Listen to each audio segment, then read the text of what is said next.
Out here at Grove City, Pennsylvania, where Grove City Mount Union meet up in week 2 of the Division III regular season. Mount Union coming away with the 49-14 win, and I'm talking with Andrew DiDonato, head coach of Grove City. First of all, Coach, you schedule ambitiously for this season. You start off 1-1.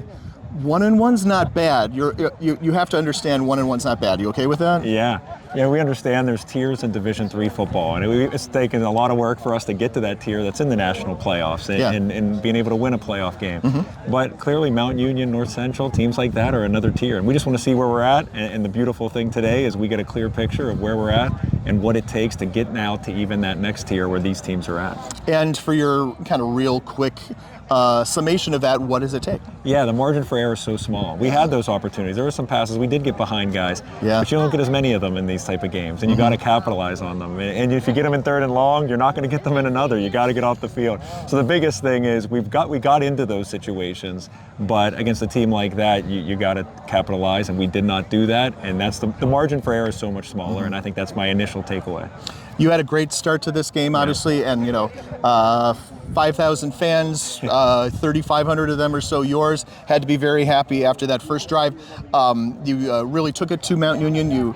I was really impressed, frankly. You ran 2 runs straight up the gut to open the game, and you ended up with 15 yards out of them. And I'm like, wow, this is going to be a really interesting game. Tell me a little bit about the game plan today. Yeah, we want to run the football, and we were able to do that. You want to win time of possession and keep that offense off the field. And we started that way, but then again, Mount Union, they're going to try to take that away, and then you got to make some plays in the pass. You got to be able to, and there were some opportunities when they did load up to take away the run that we did not capitalize on. And that's the complete offense and then complete team we're going to have to be to then get back to being able to run the ball, and we just weren't able to do that today. Not much rest for you guys. You get a bye week, we do right? Get a bye week, and then you play W&J, who's going to come in really angry. They are 0-2 now. Wow. They lost to Hampton-Sydney today. Wow. Tell me a little bit about then coming into the pack schedule. Yeah, greatest thing for us is we have a bye week, and when we saw that, we said we're keeping the bye week after Cortland and Mount Union. Yeah, because we wanted to see where we're at. Yeah. And definitely some positives, a lot of things that have gotten exposed.